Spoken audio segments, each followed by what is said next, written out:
Sahrul Munir. Untuk koi ini saya pakai nama Nusa Koi Farm. Nusa Koi Farm itu nama depan anak saya yang paling besar ya, jadi saya ambil di situ. Terus untuk budidaya koi ini sejak start tahun 2010. Kalau dulu di sini ada senior-senior dari Desa Pranggang ini yang merintis untuk budidaya ikan koi, dan akhirnya berhasil meyakinkan semua petani atau pembudidaya ikan dan berpindah ke koi. Dan kalau saya karena koi sudah berjalan lancar di sini, saya mengikuti pendahulu-pendahulu dari yang membawa koi ke Desa Pranggang ini. Iya, kalau ditekuni koi itu sangat menjanjikan. Halo sahabat, selamat datang kembali di channel Suksespedia. Siapa sih yang tidak mengenal ikan koi? Ikan yang berasal dari Jepang tersebut memang sudah sangat terkenal di seluruh belahan dunia. Memang, corak ikan koi yang memikat dan dipadu dengan gerakan yang anggun selalu mampu menghipnotis pecinta ikan untuk mengadopsinya, meskipun dengan harga yang sangat mahal. Hal inilah yang membuat ikan koi selalu menjanjikan keuntungan yang besar. Jangan salah, ikan koi hasil budidaya peternak Indonesia pun bisa diekspor ke mancanegara. Benarkah beternak ikan koi ini menguntungkan? Lalu bagaimana cara membudidayakan ikan koi? Simak video ini hingga akhir untuk menemukan jawabannya langsung dari ahlinya. Inilah dia cara budidaya koi, persiapan budidaya, dan cara pemijahannya. Namun sebelum lanjut, klik dulu tombol loncengnya ya biar kalian gak ketinggalan info baru dari channel ini.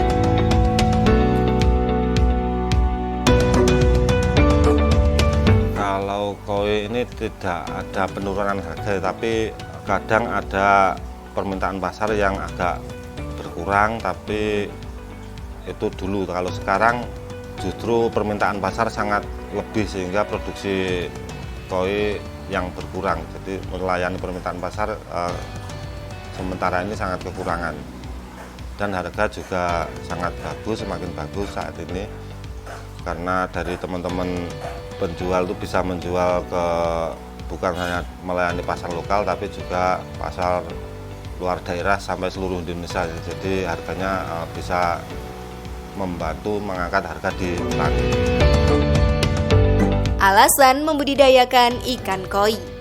Usaha budidaya ikan koi memang sangatlah menjanjikan. Hal itulah yang membuat Bapak Sahrul Munir mendirikan Nusa Koi Farm di daerahnya sekitar tahun 2010 lalu.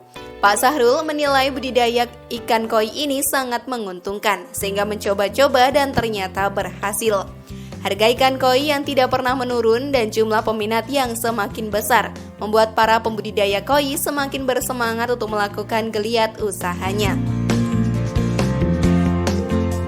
Menyiapkan ini tempat untuk pemijahan dan tempat untuk pembesaran. Jadi karena koi ini tidak bisa seperti ikan jenis yang lain dengan sistem padat bisa, kalau koi ini harus membutuhkan tempat yang luas untuk pembibitan dan pembesarannya. Jadi untuk pemijahan bisa dilakukan di kolam yang kecil-kecil, tapi kalau sudah penebaran nener harus di tempat yang luas, kolam yang luas. Biasanya di sini di kolam sawah atau istilahnya kolam lumpur atau mudpond.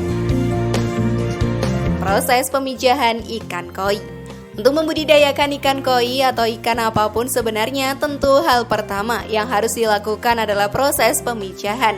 Hal ini dilakukan untuk mendapatkan bibit yang terbaik. Untuk pemula sebenarnya proses pemijahan ini bisa dilewati, diganti dengan membeli bibit ke peternak koi lain yang lebih berpengalaman.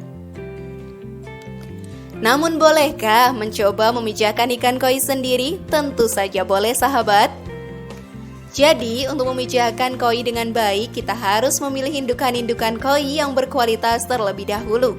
Kualitas indukan ini bisa dilihat dari bentuk tubuhnya yang besar dan sempurna, serta corak warna yang cantik dan jelas. Selain itu, pilih juga indukan koi yang terlihat sehat ya. Setelah mendapat indukan yang berkualitas, masukkan mereka pada kolam pemijahan. Ukuran kolam pemijahan ini 2 kali 4 meter dan merupakan kolam tanah atau kolam lumpur.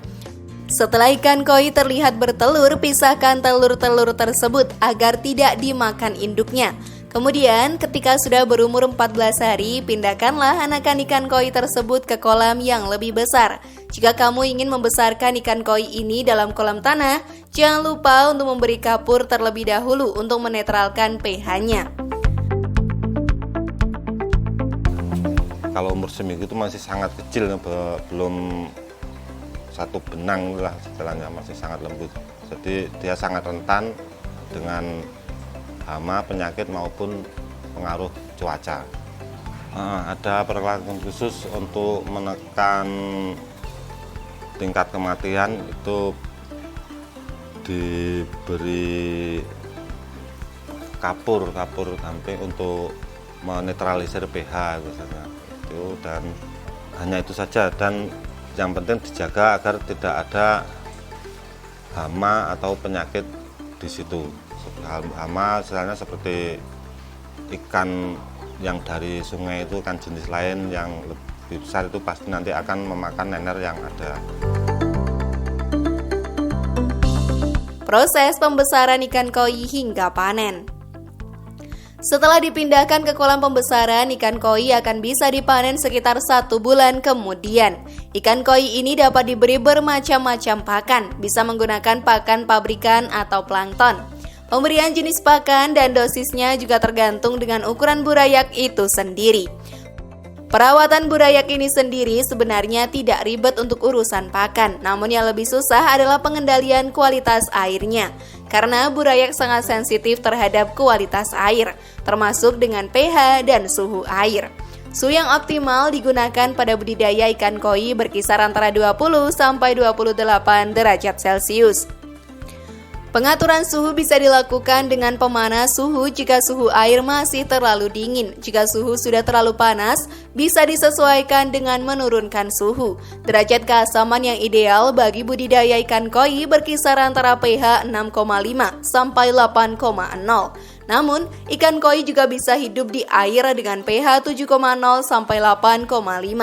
Selain keasaman, kadar oksigen terlarut atau dissolved oksigen juga penting bagi ikan koi. Sebaiknya ikan pada kolam budidaya koi memiliki kadar DO minimum 5 mg per liternya. Level amonia yang terlalu jenuh bisa menurunkan kualitas hidup ikan koi. Nilai maksimum kadar amonia adalah 0,02 mg per liter. Amonia bersifat toksik bagi hewan air.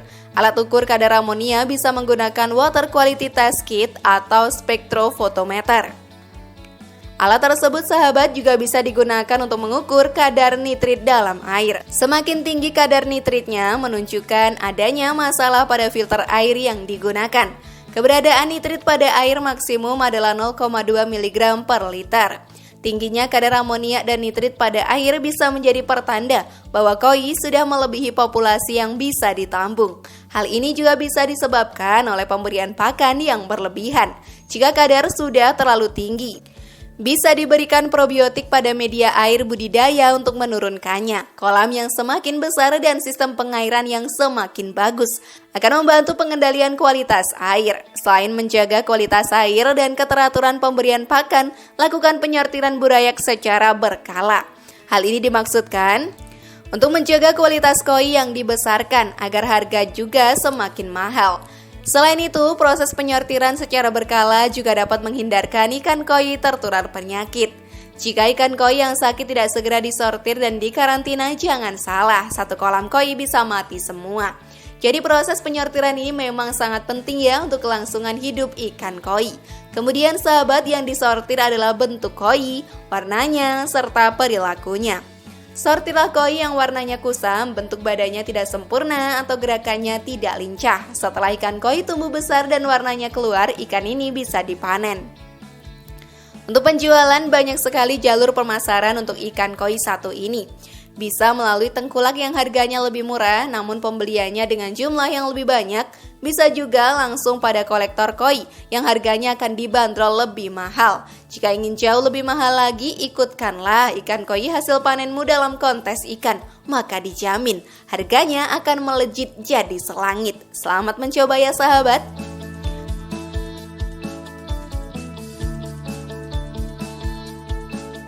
Bagaimana sahabat, sudah siapkah untuk mempraktikkan cara membudidayakan ikan koi tadi? Share pendapat menarik kalian di kolom komentar ya. Semoga informasi tadi bermanfaat. Terima kasih sudah menyaksikan channel kami. Mari membangun channel Suksespedia dengan cara klik tombol subscribe, like, share, dan aktifkan tombol loncengnya. Sampai jumpa di video berikutnya dan jangan lupa tonton video yang lainnya.